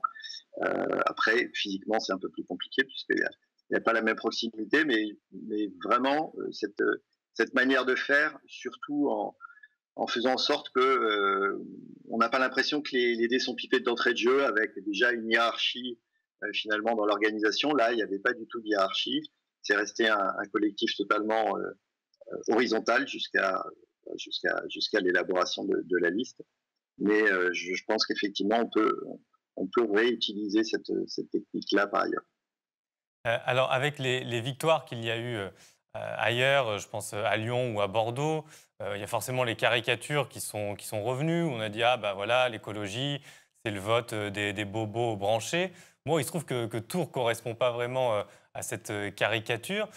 Comment vous définiriez, vous, votre écologie en termes sociologiques? Alors, en termes sociologiques, c'est vrai que la ville de Tours est une ville contrastée, hein. Il y a beaucoup d'inégalités dans notre ville, avec quand même plus de 17% de la population qui est en dessous du seuil de pauvreté. Donc on ne peut pas considérer que c'est une ville de bobos. Et quand on regarde les résultats d'hier soir, on a aussi suscité un engouement peut-être moins fort, mais en tous les cas quand même marqué dans les quartiers populaires. Donc nous, ce qu'on a essayé de faire prévaloir, c'est vraiment une écologie qui soit sociale, qui ne laisse personne au bord du chemin. Donc on a travaillé à des propositions aussi très fortement connotées de social. Et puis le troisième point, c'est l'aspect démocratique. On a rencontré l'ensemble des acteurs de la ville sur tous les sujets, que ce soit culturel, que ce soit en termes d'urbanisme, enfin l'ensemble des acteurs de la ville pour envisager avec eux comment on pourrait construire ensemble la ville d'une manière beaucoup plus participative, hein, à l'inverse de ce qui a été fait sur le dernier mandat, où on a vu un certain nombre de grands projets urbains, en particulier totalement plantés parce qu'au départ, il n'y avait pas une vraie concertation. Et donc, c'est aussi la méthode, à la fois une méthode beaucoup plus démocratique, à la fois cette politique sociale et donc cette main tendue vers l'ensemble de la population, et puis, bien sûr, une réponse aux considérations écologiques d'un certain nombre des habitants de la ville qui ont fait, je pense, qui ont donné cette adhésion et qui nous ont porté hier jusqu'à la victoire. Est-ce qu'il y a un dossier en particulier que vous pouvez citer pour celles et ceux qui ne connaissent pas Tours, sur lequel on verra cette différence? C'est le dossier des mobilités, bien sûr. Aujourd'hui, on a pris un retard important sur à la fois la construction de notre réseau tram. On a une seule ligne de tram et on envisage et on espère que on pourra construire la deuxième ligne de tram sur le second mandat. Les études sont largement avancées. Il faut maintenant prendre les décisions et puis entamer le chantier. Parallèlement, il y a la question des mobilités douces avec le vélo, sur lesquelles on a là aussi pris beaucoup de retard par rapport à des métropoles proches comme Rennes ou Nantes, où on trouve déjà des réseaux extrêmement structurés, des réseaux express vélo, voilà, chose que l'on ne trouve pas à Tours. Donc un gros retard sur ce sujet-là, alors qu'il y a une réelle appétence en Touraine pour le vélo. Donc c'est des sujets où on mettra l'emphase, puisque c'est à la fois une question de travail contre le dérèglement, de lutte contre le dérèglement climatique, et puis une question de santé, puisque on sait que la pollution de l'air, qui en partie est générée par l'automobile, génère des décès prématurés, hein, autour de 68 000 en France. Donc deux questions essentielles sur lesquelles on aura des réponses fortes autour des mobilités. Je retourne au tropisme national qu'on a forcément dans nos questions. Pauline Gros du service de Mediapart avait fait un reportage à Tours dans lequel on lui a confié qu'on voulait faire à Tours, pourquoi pas, un congrès de Tours inversé. Alors je décode pour ceux qui n'ont pas la référence. En 1920, le congrès de Tours, il est resté dans les mémoires comme un moment de fracture de la gauche, hein. C'était le grand moment de déchirement des socialistes. C'est comme ça qu'on a eu le Parti socialiste et le Parti communiste. Est-ce que vous avez toujours ce projet-là qui vous anime, et qu'est-ce que ça veut vraiment dire, congrès de Tours inversé? Parce que pour le coup, là, le monde a changé en un siècle. Oui, alors j'en parlais ce matin, Olivier Faure m'a passé un petit coup de fil pour me féliciter. Et le premier secrétaire du Parti socialiste. Tout à fait, le premier secrétaire du Parti socialiste. Et je pense vraiment que demain, voilà, la gauche doit se réinventer autour de l'écologie. Et donc le congrès inversé, ça veut dire qu'on reconstruirait une gauche forte autour de cette idée forte d'une écologie solidaire, d'une écologie plus démocratique. Moi j'avais hier en tête toute la journée cette phrase de Victor Hugo qui dit rien n'est plus fort qu'une idée dont le temps est venu. Et j'ai l'impression qu'hier soir c'était un peu l'avènement de cette idée d'une écologie, je le redis, une écologie solidaire et une écologie démocratique. Et je pense qu'autour de ça, on peut recréer vraiment un pôle très fort politique qui peut-être nous emmènera à avoir une alternative différente que Le Pen ou Macron aux prochaines élections présidentielles. Écoutez, je vous remercie Emmanuel Denis pour nous avoir accordé cet entretien. Merci à vous. Merci beaucoup. Voilà, c'était notre échange avec Emmanuel Denis. Plus tôt dans l'émission, on a écouté Grégory Doucet. Pauline, toi qui couvres les gauches, c'est aussi un nouveau type de personnel politique qui arrive, j'allais dire chez les écologistes, mais c'est aussi vrai quelque part du Parti socialiste. On voit des nouvelles têtes qui arrivent quand même sur des villes d'importance. Alors, par exemple, au PS, il y a quand même des barons qui résistent, François Rebsamen à Dijon ou Martine Aubry à Lille. Mais effectivement, sans doute, on assiste à un renouvellement du personnel politique. Donc, chez les Verts, c'est quand même, et même un petit peu même au PS, les têtes de liste ont un profil quand même plutôt classe supérieure, intellectuelle. C'est souvent des ingénieurs, des gens qui ont fait des longues études, qui ont travaillé dans l'économie sociale et solidaire, ou qui ont été dans des associations internationales d'aide humanitaire. Comme c'est le cas de Grégory Doucet, ça fait aussi penser au profil d'Éric Piolle à Grenoble. Évidemment. Exactement. On voit qu'il y a quelques femmes quand même qui émergent, comme Anne Vigneault à Besançon, Léonore Monconduit à Poitiers, Jeanne Barséguian, bien sûr, à Strasbourg, et évidemment Michel Rubirola à Marseille. Et même au PS, il y a... disons que la nouvelle génération, représentée par Nathalie Appéré à Rennes, par Johanna Roland à Nantes, mais aussi, par exemple, par le nouveau maire de Nancy, dont j'ai oublié le nom, en fait, incarne quand même le renouveau du PS post-Hollande. Voilà. Avec notamment une capacité, on en parlait avec nos correspondants souvent, à capter aussi la thématique écologiste. Un dernier mot avec toi pour terminer sur les gauches quand même, sur le PCF qui avait beaucoup de villes en jeu. Bon, autant la France Insoumise partait de pas grand-chose et elle n'a pas grand-chose au final. Mais sur le Parti communiste, il y a certes quelques victoires, mais encore des défaites très lourdes et très symboliques. Tu as suivi le feuilleton Saint-Denis, donc je te laisse dire un mot quand même de la perte de ce bastion communiste. Voilà, donc sans surprise, le PCF perd largement Saint-Denis qu'il détenait depuis près d'un siècle. Il perd aussi Aubervilliers, il perd Arles. Il perd Morsan-sur-Orge aussi, qui était communiste dans le 91. Il gagne certes Bobigny et Corbeil, donc quand même Corbeil face au système d'assaut, c'est quand même une assez bonne nouvelle. Néanmoins, Fabien Roussel, qui est déjà un peu fragilisé dans son parti, qui est le secrétaire national du PC, risque d'être encore plus fragilisé par ces mauvais résultats quand même des municipales. Très bien, je te remercie. On continue nos rencontres avec les têtes de liste écologistes qui ont remporté une victoire, avec Léonore Monconduit à Poitiers. C'était tout à l'heure cet après-midi. On regarde.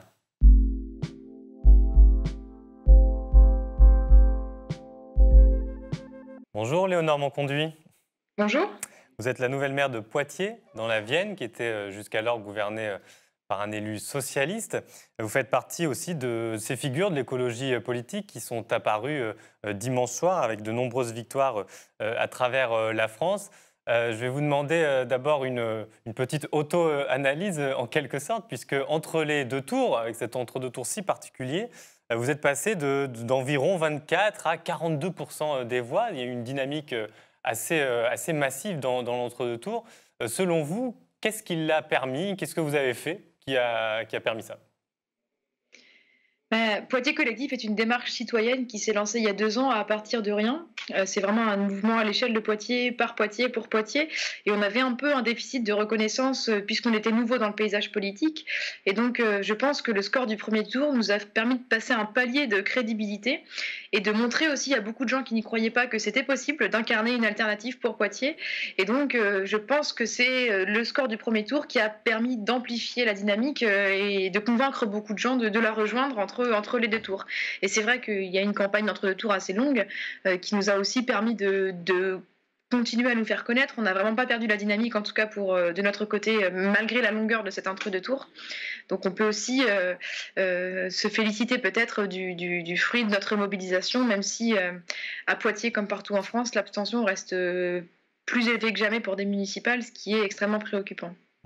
Alors, une des originalités de votre victoire, c'est qu'elle est acquise contre un socialiste. Il y a beaucoup de cas où les écologistes étaient alliés au reste, presque tout le reste de la gauche.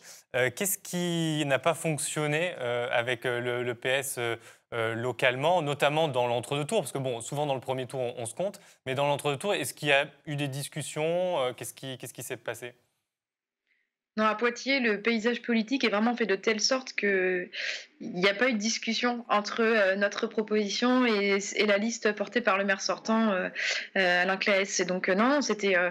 Poitiers est une terre de gauche. Et donc, vraiment, il y avait un électorat. Incluant le Parti socialiste, mais aussi à sa gauche, il y avait aussi une liste soutenue par la France insoumise, etc. Et donc, on a vraiment incarner une dynamique. En fait, on portait plutôt une alternative, un renouveau politique, alors autour des valeurs d'écologie, de justice sociale, de démocratie, de confiance en l'économie locale, dans laquelle beaucoup de gens se retrouvaient, en termes vraiment de nouveaux logiciels politiques, au-delà simplement d'une rivalité socialiste vs autre chose. En tout cas, nous, on n'a jamais conduit la campagne en ces termes-là. On n'était pas là pour déboulonner un système socialiste, on était là pour proposer une alternative en laquelle on croyait et une nouvelle génération politique en termes de personnes et en termes de logiciels. Alors, à Poitiers même, comment ça va se traduire? Quelles sont les décisions phares, ou en tout cas ou s'il y a un projet phare ou une démarche phare que vous voulez mettre en avant et qui illustre cette différence à la fois de génération et de logique politique par rapport à la mairie sortante? Alors, deux exemples. Comme je l'ai signalé, Poitiers Collectif est une démarche citoyenne. Donc, je sais qu'aujourd'hui, citoyen, c'est un peu comme l'écologie, c'est un label que tout le monde se donne. Les sauces, effectivement. Voilà. Et nous, on s'est vraiment donné les moyens d'avoir une démarche qualitative d'un point de vue démocratique, c'est-à-dire qu'on a construit le projet sur un an. Ensuite, avant d'avoir les têtes, on a construit les têtes, on a choisi l'équipe de manière tout à fait ouverte et participative. On a choisi la tête de liste avec une élection sans candidat.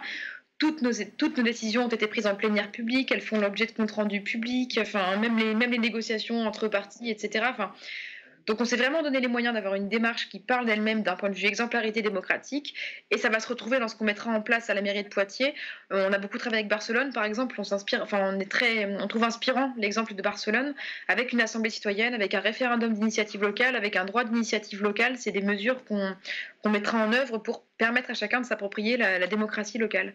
Et d'un point de vue écologique, pour moi, ce qui témoigne de la force d'une démarche écologique, c'est sa cohérence, c'est-à-dire le fait de dire qu'à partir de maintenant, l'écologie sera prise en compte dans l'ensemble des politiques municipales, que ce soit les politiques sociales, les politiques de mobilité, les politiques énergétiques. Et peut-être un exemple phare, à Poitiers, on a un aéroport qu'on s'engage à fermer parce qu'il est complètement déficitaire, complètement perfusé par l'argent public, et c'est important, c'est un symbole d'un point de vue climatique, mais c'est aussi un symbole, c'est aussi de plus en plus pertinent d'un point de vue économique, puisqu'aujourd'hui, les entreprises, les citoyens comprennent que l'argent public, on en a besoin pour les mobilités douces du quotidien, les transports collectifs et les trains en particulier. Alors justement, j'avais cette conversation aussi avec Grégory Doucet à Lyon. Je lui demandais, mais il va forcément y avoir des résistances. Là, vous parlez de l'aéroport. On imagine tous les arguments qui vont venir pour lesquels il ne faut surtout pas fermer cet aéroport. Comment, en tant qu'élu, vous allez faire face à ces résistances de milieux d'affaires qui ont parfois beaucoup d'influence possible? Mais vraiment, cette histoire, cet exemple de l'aéroport, est un exemple parlant, puisqu'il y a encore 2 ans, ça semblait une proposition complètement iconoclaste de le fermer, sauf qu'il faut savoir que Poitiers est une ville à 1h15 de Paris, 1h15 de Bordeaux en train, et qu'aujourd'hui, ce sont les milieux économiques eux-mêmes. La Chambre de commerce et d'industrie s'est désengagée du financement de l'aéroport parce qu'elle considère qu'économiquement, c'est un gouffre et que ce n'est pas intéressant. Les vols ont repris il y a 15 jours, il y a 5 personnes dans l'allée Poitiers-Lyon. C'est vraiment... il faut sortir d'une croyance en fait économique en le fait qu'un aéroport c'est source d'attractivité et d'emploi pour le territoire. À Poitiers en tout cas, ce sont les motifs économiques qui nous conduisent à ces décisions avant même les motifs écologiques. Et lorsqu'on parle, on dit, nous avons aussi des propositions, on dit souvent que les écologistes ne parlent que d'environnement. Nous avons su défendre, je crois, à l'échelle locale, que nous avions aussi un projet économique cohérent qui s'ancre sur considérer que le modèle unique de l'attractivité ne suffit pas, c'est-à-dire qu'on a tendance à considérer pour les villes moyennes comme Poitiers que la richesse vient forcément du fait de faire venir des entreprises d'ailleurs. Nous, on porte plutôt un discours de confiance et de valorisation envers les richesses locales, et c'est un discours qui parle beaucoup aux entrepreneurs, et d'autant plus après la crise du coronavirus, où par exemple on voit beaucoup d'entreprises qui cherchent à relocaliser en région Nouvelle-Aquitaine. Voilà ce qu'on propose sur la confiance en l'économie locale, sur la redynamisation de l'économie locale. C'est cohérent avec ce que demandent de plus en plus de milieux économiques aujourd'hui. Un mot, parce que vous avez beaucoup parlé de la dynamique très particulière que vous avez su construire à Poitiers. Quel regard vous portez sur ce qui s'est passé dans le reste de la France et sur hier soir, sur la dynamique de vos autres camarades écologistes dans d'autres villes? Est-ce que vous voyez d'abord votre singularité ou est-ce que vous voyez aussi ce qui vous rassemble? Est-ce que ça vous rend optimiste pour les futures échéances françaises en tout cas? Alors en termes de dynamique citoyenne, nous on était très proche de Archipel citoyen à Toulouse et Cogitation citoyenne à Tours, enfin pour demain, Tours 2020, pardon. Donc malheureusement, je suis assez déçue pour Antoine Maurice qu'il n'ait pas réussi à remporter les élections à Toulouse parce que leur démarche était vraiment innovante d'un point de vue démocratique et on avait beaucoup de similitudes et ils auraient mérité que ça soit reconnu en gagnant les élections. À Tours, Emmanuel Denis a remporté les élections et je le félicite. Et c'est vraiment deux démarches qui mettaient au même niveau l'écologie et le renouvellement démocratique, avec l'envie de permettre à davantage de personnes de s'impliquer en politique, et ça nous tient vraiment à cœur à Poitiers Collectif. Après, je suis évidemment très heureuse de la vague verte qui a eu lieu hier soir. Enfin, à Strasbourg, par exemple, c'est merveilleux, Lyon et puis Bordeaux. Les deux des plus grandes villes de la Nouvelle-Aquitaine, pour nous, sont devenues écologistes. Ça va vraiment changer le paysage politique local, ça donne une nouvelle dynamique à nos villes. Enfin oui, vraiment, ça rend optimiste et enthousiaste pour la suite. Très bien, mais écoutez, je vous remercie, Léonore Monconduit, pour cet entretien à Mediapart, pour avoir pris le temps de nous parler. Merci beaucoup. Merci à vous, au revoir. Alors Lucie, avec toi, il nous reste à aborder la dernière grande force politique que tu suis pour Mediapart, dernière grande force au niveau national, le Rassemblement national, donc ex-FN de Marine Le Pen, qui réalise des gros scores quand il s'agit d'élections parfois européennes ou en tout cas nationales. Là, au municipal, il y a un ressac assez net qui, quand on regarde les scores des suffrages exprimés. Néanmoins, une question quand même sur la conquête d'hier soir, parce que c'est une grande ville, c'est Perpignan, c'est Louis Alliot qui l'emporte. On dit souvent que le FN a du mal à s'ancrer territorialement, à gagner sa stratégie de notabilisation. Mais là, c'est un contre-exemple, puisque lui, au contraire, il y a réussi. Alors, il a réussi, il s'y est repris à 3 fois. Donc voilà, c'est vrai que c'est une stratégie de long terme, hein, de longue haleine d'implantation. Il a été élu aussi député en 2017, ce qui lui a permis progressivement de s'insérer dans le tissu local, d'acquérir une forme de notabilité, comme on l'a raconté, c'est-à-dire se faire accepter aussi par les milieux économiques, les milieux culturels aussi parfois de la ville. Donc c'est vrai que c'est quand même une vraie victoire. Une ville de 120 000 habitants, ça faisait depuis 1995 que l'extrême droite n'avait pas réussi à conquérir une ville de cette importance. Voilà.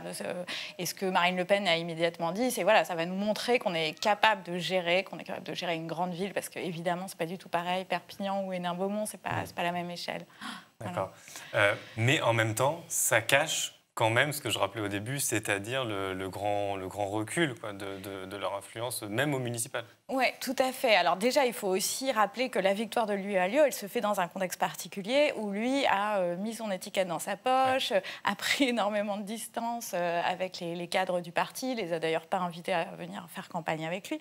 Donc c'est aussi une victoire de Louis Alliot très locale. Enfin, c'est en tout cas comme ça qu'il a réussi un peu sans doute à s'implanter. Et effectivement, quand on regarde les ambitions qu'avait le parti il y a encore un an pour les municipales, qui avait enfin une stratégie qui paraissait assez claire d'implantation locale par rapport à toute une tradition du FN qui était assez peu intéressée par les élections municipales. Jean-Marie Le Pen s'y intéressait pas tellement, il ne voulait pas de baronnie, il ne voulait pas non plus de contre-pouvoir dans son parti, ce qui pouvait le menacer, ce qui fait que voilà, le parti n'a jamais tellement investi, à part quelques années, cet échelon municipal.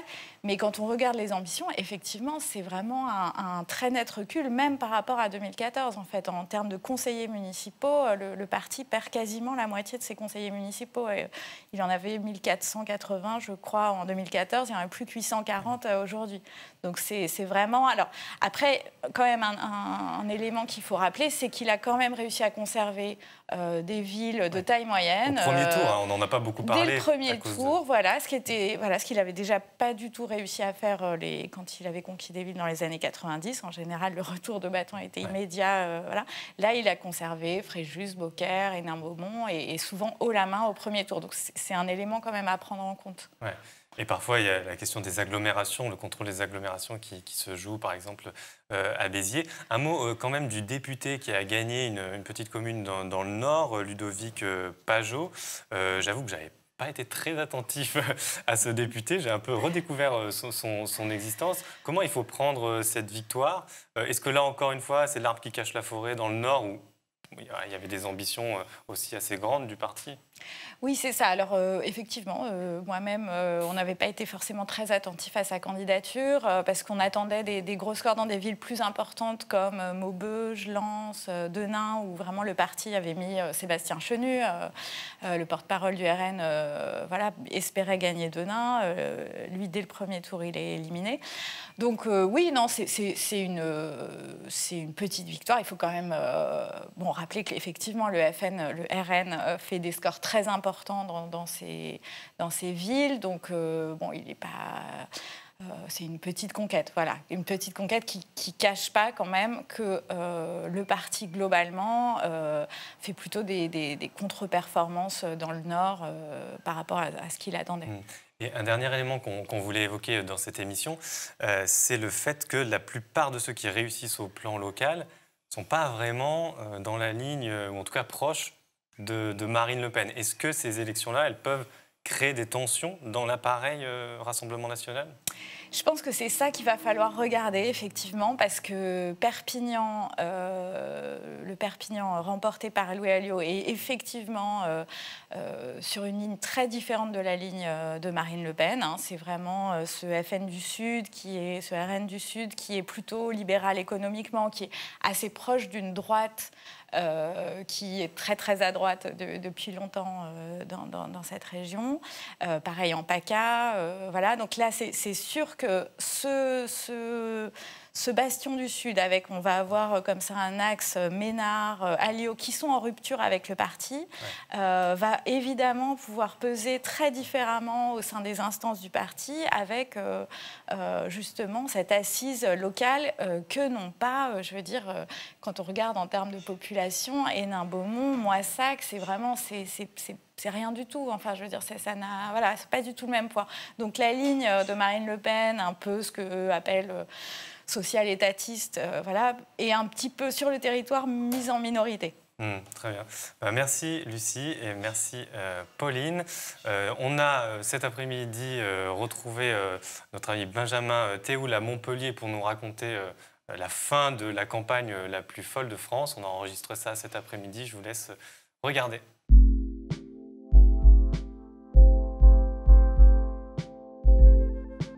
Benjamin Théoul est avec nous de Montpellier. Bonjour Benjamin. Bonjour Fabien.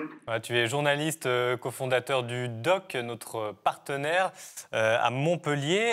Tu es déjà intervenu dans l'émission À l'air libre. On avait discuté ensemble de ce que tu as appelé la campagne la plus folle de France.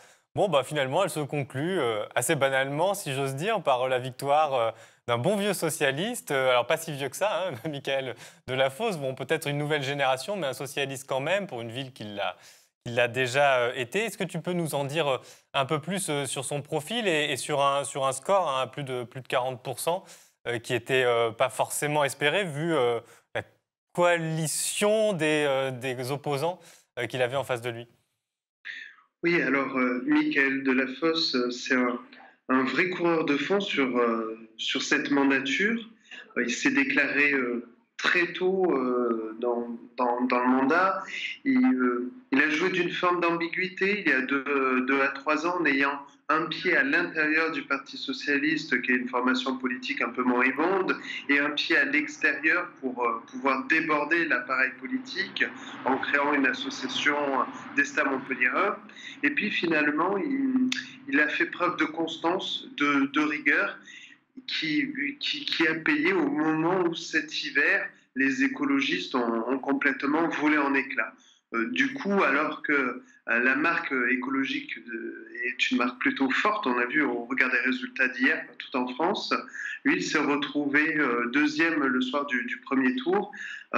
C'est un ancien adjoint d'Hélène Mandroux à la culture, à l'urbanisme, donc qui a aussi une bonne expérience, et puis finalement qui a c'est son abnégation à payer, et puis il a fait cet accord avec Europe Écologie Les Verts dans l'entre-deux tours et a bénéficié de la dynamique de gauche écologique et du rejet du maire en place Philippe Sorel.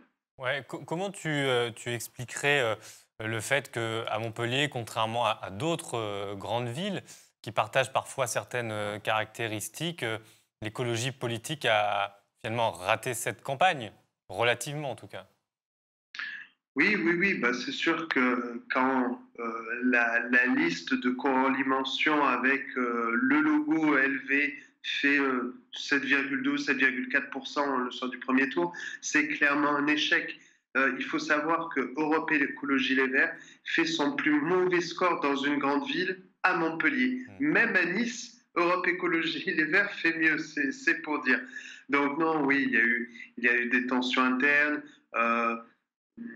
C'est une campagne qui a complètement volé en éclats sur des divisions de courants avec voilà, les candidats d'Europe Écologie Les Verts parlent d'erreurs de casting sur leur tête de liste, Clotilde Dollier, qui ont le même parti donc, de Bayou, qui a carrément désinvesti au cœur de l'hiver leur tête de liste à 2 mois et demi du premier tour.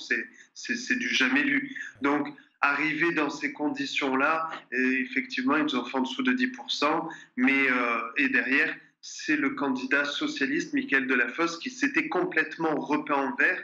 D'ailleurs, Mickaël Delafosse était récemment à la une de Libération parmi ces candidats verts qui pouvaient revitaliser la gauche, alors que Mickaël Delafosse n'est pas membre d'Europe Écologie Les Verts.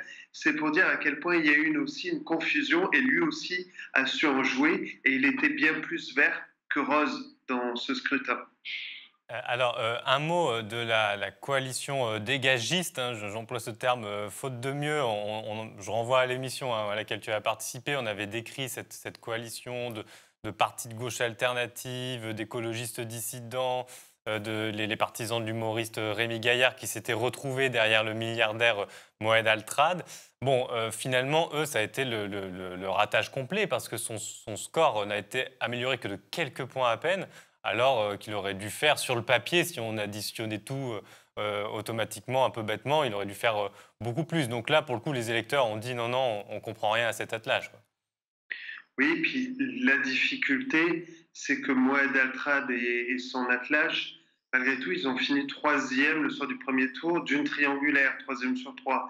Et l'élection à Montpellier s'est rapidement transformée en référendum. Veut-on garder et conserver un maire contesté, Philippe Sorel, qui l'avait brillamment emporté en 2014, mais qui 6 ans après n'a rien su faire, rien su construire sur sa performance.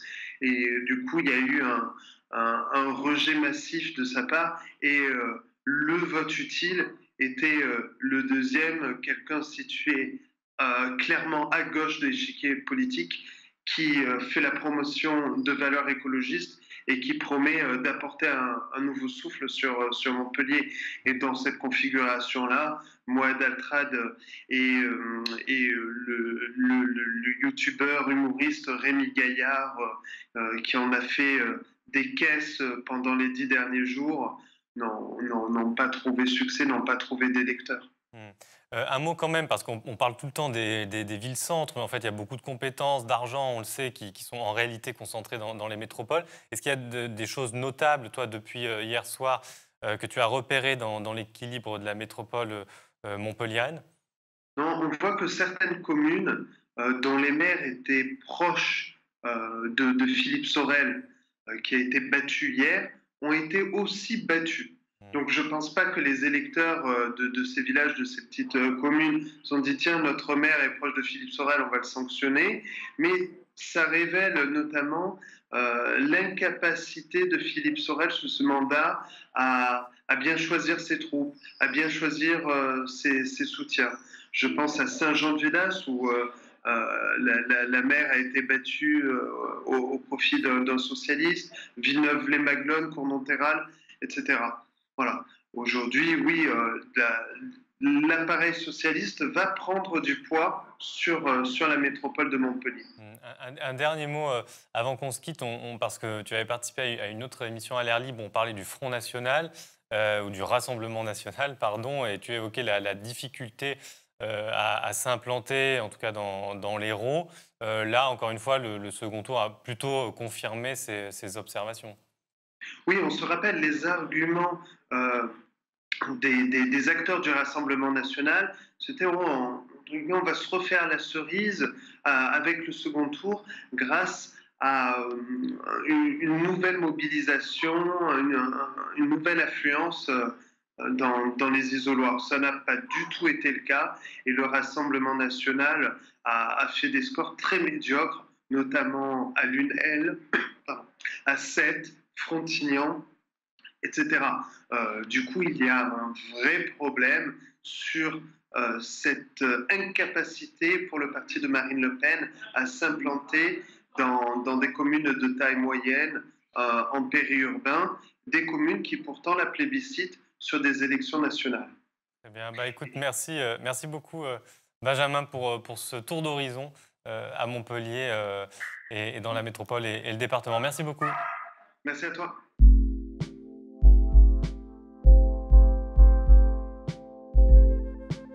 Voilà, nous arrivons à la fin de ce long débriefing des municipales. On a fait tout le tour d'horizon qu'on pouvait faire aujourd'hui.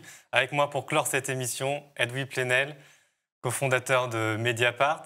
On vient de discuter de cette déconnexion entre tout ce qui bouillonne dans la société, qu'on a à cœur de raconter à Mediapart, et tu t'en fais souvent l'écho ici et puis ailleurs, et la déconnexion entre ce qui se passe et puis cette scène politique où il y a quand même des événements, mais qui ont l'air de tourner un peu en boucle, un peu en déconnexion. Voilà, dis-nous un peu comment tu appréhendes ce moment et comment à Mediapart on va essayer de continuer à le raconter là dans les mois qui viennent. Tu as dit le mot clé, qui est le mot événement, de tous ordres. On est à la 70e émission d'Alert Libre. Alert Libre a été créé, improvisé, génialement, sous le choc d'un événement. Qui pouvait penser qu'un virus allait... arrêter, confiner et arrêter le monde entier, les avions, la vitesse, amener toutes sortes de réflexions. Il y a beaucoup de chutes au total parce que c'est plutôt ce qui va se passer et dans les faits et ce que nous allons en faire. C'est le cœur de notre métier. Je dis souvent qu'un journaliste doit être interdit d'avenir. Il ne doit pas prédire l'avenir. Parce qu'il faut être justement à l'aguet de l'inattendu, de l'imprévu. Il peut être institutionnel, électoral, il peut être évidemment tout le temps dans la société, il peut être dans ce virus imprévisible ou une catastrophe naturelle, ou même si l'on sait que la catastrophe écologique est déjà là. Et ce qui veut dire qu'on ne doit pas se projeter dans l'avenir, c'est se dire que l'histoire n'est jamais écrite. Et du coup, que c'est nous qui la faisons. C'est aussi une façon de nous renvoyer à notre responsabilité. Et c'est aussi être aux aguets pour justement être à l'écoute de la société. C'est ce qu'on a fait sur les Gilets jaunes. C'est ce qu'on fait sur le mouvement tout à fait planétaire, finalement, et qui vient de se passer avec George Floyd, relançant l'effet Adama chez nous en France sur les violences policières et au-delà sur le racisme. Alors, ces municipales confirment ça. Qui, il y a un an, aurait dit que les socialistes allaient finalement s'en sortir pas mal. Hidalgo était déjà jeté aux orties à Paris. En Marche et la Macronie se disaient à nous les municipalités. Les écologistes se disaient à nous tout seuls. Et finalement, à part l'exception de Strasbourg, on voit bien qu'ils gagnent. Mais quand ils gagnent, c'est dans une dynamique avec d'autres. Et ainsi de suite. Et puis, qui pouvait penser aussi que ce serait... vous l'avez traité beaucoup ce soir, les abstentions les plus fortes depuis 1958, c'est-à-dire une sécession démocratique, un peuple qui regarde et qui agit autrement, ailleurs. Et donc, pour moi, je pense que la leçon de tout cela, et pour nous, Mediapart, c'est que, bien sûr, qu'il faut des représentants, des élus, des gouvernants, etc. Mais que le sursaut dont nous avons besoin, car la catastrophe est là, elle est démocratique, elle est sociale, elle est écologique, on n'est pas devant la catastrophe, on la vit déjà, l'urgence qui est là. Eh bien, le sursaut viendra d'abord de la société, de ce qu'inventera la société. D'ailleurs, que les écologistes, une fois élus, n'oublient pas qu'ils sont le fruit d'une dynamique de la société, de risques pris par la société. Comme les socialistes, hélas, l'ont oublié. Ils sont issus de décennies de lutte sociale qui leur ont permis... Et oui, bien sûr, et puis les luttes de l'après 68, des années 70, l'ébranlement de la société. À partir du moment où ils s'institutionnalisent, ils oublient ça, et du coup, ils deviennent hors sol, et il arrive ce qu'ils nous lèguent, c'est-à-dire la catastrophe du quinquennat Hollande et du macronisme. Ces socialistes, quand même, on l'a vu dans les municipales, qui il y a 4 ans étaient socialistes, et qui, à peine passés En Marche, font aujourd'hui et ont fait campagne avec la droite. Alors, c'est ce sursaut qui est important. Il y aura en septembre, ça fera le 80e anniversaire de la mort de quelqu'un dont la pensée compte beaucoup de manière posthume, qui est Walter Benjamin, qui s'est suicidé au début de la catastrophe européenne après avoir passé la frontière franco-espagnole de Banyuls à Portbou. Et tu sais, Benjamin disait, les marxistes, la gauche en général, traditionnelle, qui pensent que l'histoire est écrite, dit les révolutions sont les locomotives de l'histoire. Ça veut dire qu'il y a une locomotive, qu'il y a des rails, qu'il y a une avant-garde qui tient la locomotive, qui est consciente, qui entraîne le peuple, et puis que l'histoire est écrite. Et il dit non, non. Marx s'est trompé là-dessus.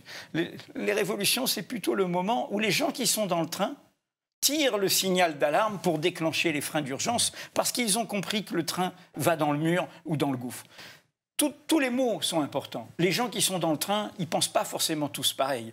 Mais tout d'un coup, ils prennent conscience. La société prend conscience. Et la société dit, attention, on s'arrête, on tire le frein d'urgence. Donc pour moi... c'est ce que, au fond, À l'air libre a incarné en 70 épisodes. C'est ce souci de donner la visibilité à ce qu'invente la société. On a dit dans nos débats à Mediapart, c'est de la politique sensible. Au sens de sentir et de... Aussi, la politique, ce sont des corps qui s'expriment, ce sont des voix, ce sont des personnes, ce sont des risques qui sont pris. Et je trouve que ce mot que vous avez inventé, À l'air libre, et c'est le cadeau que je voudrais faire. Il y a un vers d'un poète de mon pays d'enfance, les Antilles, Saint John Perse, qui est un de ces rares vers en créole. « Bas-moi les, donnez-moi de l'air, j'étouffe ». Et nous avons vu que le racisme nous étouffe. Et donc, À l'air libre, c'était se donner de l'air et faire voir cet air et cette respiration de la société. C'est pour ça que, collectivement, dans nos discussions à Mediapart, nous avons décidé que À l'air libre allait passer l'été, au sens continuer. Nous vous donnons rendez-vous à la mi-septembre pour cette émission quotidienne, et une émission quotidienne, peut-être qu'on changera de nom, peut-être que le libre sera autrement, puisque ça a été inventé face au confinement, mais en tout cas, cette émission quotidienne pour rappeler à tout le monde et donner à voir, à entendre que c'est la société qui inventera le sursaut. Bon, avec cette poésie, je ne sais pas si on pourra vraiment changer de nom, mais en tout cas, merci pour ce mot de la fin, Edoui, pour cette annonce aussi, vous l'avez compris, donc rendez-vous à la rentrée. Et puis, puisque tu ne peux pas le faire toi-même, puisque c'est moi qui ai les rênes de cette émission, je vous le dis, abonnez-vous. Allez, merci à tous, bon été.